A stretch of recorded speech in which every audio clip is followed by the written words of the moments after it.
Assalamualaikum warahmatullahi wabarakatuh. Ashama harka fuune akkam jirtan dhaggeeffattoonni YouTube channel Soofuu Maraatti bakkuma jirtanitti nageenyi kan koo kan jaalalaa fi kan kabajaa isin haala qabachaa har'as barnoota haarawaan walitti deebinee jirra.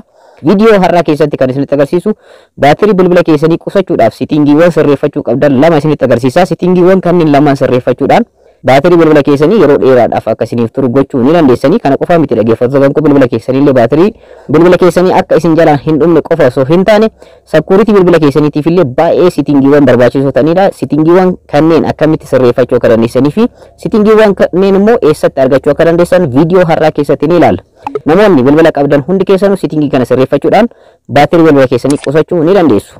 Ani muida channel kan ko Soofuu Maraatti irra warroonni yeroo jalqabaatiif gara YouTube channel kanaatti dhuftan subscribe gochuun dagatenaadha. Akkanumallee mallattoo bilbilaa kana tuquudhaan ol irra gochuu hin irraanfatinaadha. Kana gochuudhaan yeroo hunda video haarawaa yeroo galakkisu nama hunda dura akka isin dhaqqabu gochuu dandeessanii video kana secondii tokkoof like gochuu hin irraanfatinaadha. Akkanumallee namoota share gochuu hin irraanfatinaadha. Egaa channel kan ko Soofuu Maraatti keessatti barnoota teknooloojiidhaan wal qabate dhaggeeffattoota kan ko keessa yeroo seentan videos kan jedhu kana keessa seenuudhaan barnoota social mediaadhaan wal qabate teknooloojiidhaan wal qabate bal'inaan ni argatu. So asirraa barnoota ajaa'iba argachuu ni dandeessan waan ta'eef as keessa seenuudhaaf viidiyoowwan baay'ee hojjedhee jira. Viidiyoowwan kanneen kan teknooloojiidhaan wal qabate yuutuubiidhaan wal qabate hojii onlaayinii hojiiwwan adda addaa jechuudha dhaggeeffattoota kan keessattuu teknooloojiidhaan wanta ilaallate guutumaan guutuutti chaanala kan koo keessaa argachuu ni dandeessan waan ta'eef chaanala kan koo keessaas viidiyoowwan kanaan dura gallakkise daawwachuun irraanfatinaadha. Egaa settingii kana sirreeffachuudhaaf dhaggeeffattoota kan koo settingii bilbila keessanii keessa seentanii yookaan immoo iskiriinii bilbila keessanii gubbaa kana qabdanii gad harkisuudhaan settingii bal'atoo settingii asirratti argamutu kana kilik gochuudhaan keessa seenuu ni dandeessanii.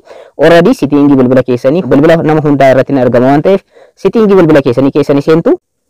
Erga settingii bilbila keessanii keessa seentanii booda bakka search baarii kanarratti bakka nama isinitti agarsiisaa jiru kanarratti location jettanii barreessitanii yookaan immoo location kan jedhu settingii mataa ofii dandeetteetu jira ishee barbaaddanii jechuudha. Location jettanii erga barreessitanii booda haala kanaan location maqaa ofiitiin asiniif dhufaa jechuudha dhaggeeffattoota kan koo warroonni haala kanaan settingii bilbila keessanii keessatti hin argatin location haala kanaan barreessuudhaan argachuu ni dandeessanii. Salphumatti garuu bilbila keessan irratti illee ni argama waan ta'eef settingii location kun kanaafiyyuu location kan jettu ishee amma isinitti agarsiisaa jiru kanarratti kilik gootanii ergasii immoo dakana dhuftanii location service kan jettu jirti. Location service kan jettu kana kilik gochuudhaan keessa seentanii ergasii gara dhumaarra dhuftanii approve accuracy kan jedhu jalatti settingiiwwan lamatu argama. Isaanis wifi scanning fi bluetooth scanning kan jedhamanidha.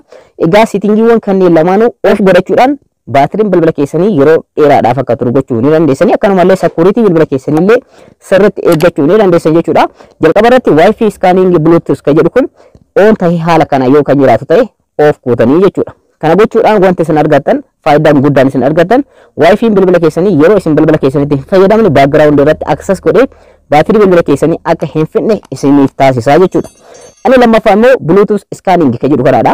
Inni kunis on yoo ta'e haala kanaan jechuudha. Dhaggeeffattoota kan on kan ta'u yoo ta'e bilbila keessan yeroo hundayyuu yeroo itti fayyadamnes ta'e yeroo kamiyyuu background irratti bluetoothiin bilbila keessanii scan gochuudhaan baatirii bilbila keessanii isin jalaa fixa.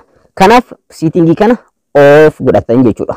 On taatee haala kanaan bulatti yoo kan deebitu taate off gochuudhaan haala kanaan settingii kanneen lamaaniyyuu off godhachuudhaan baatirii bilbila keessanii qusachuu ni dandeessan. Kana qofaa miti dhaggeeffattoota koo security bilbila keessanii illee eeggachuu ni dandeessanii.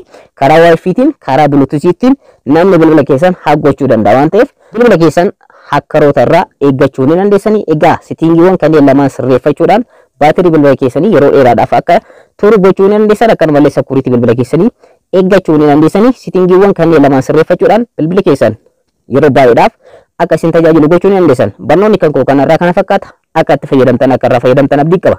Warroonni YouTube channel kanaaf haarawaa taatan subscribe godhaa. Akkanumallee mallattoo notification irra gochuun hin irraanfatinaadha. Viidiyoo kana hiriyoota keessaniif share gochuun hin irraanfatinaadha. Akkanumallee viidiyoo kana like gochuudhaan namoota hunda biraa viidiyoon kun akka ga'u gochuu ni dandeessan. Yeroo biraa barnoota biraatiin walitti deebina. Horaa bulaa.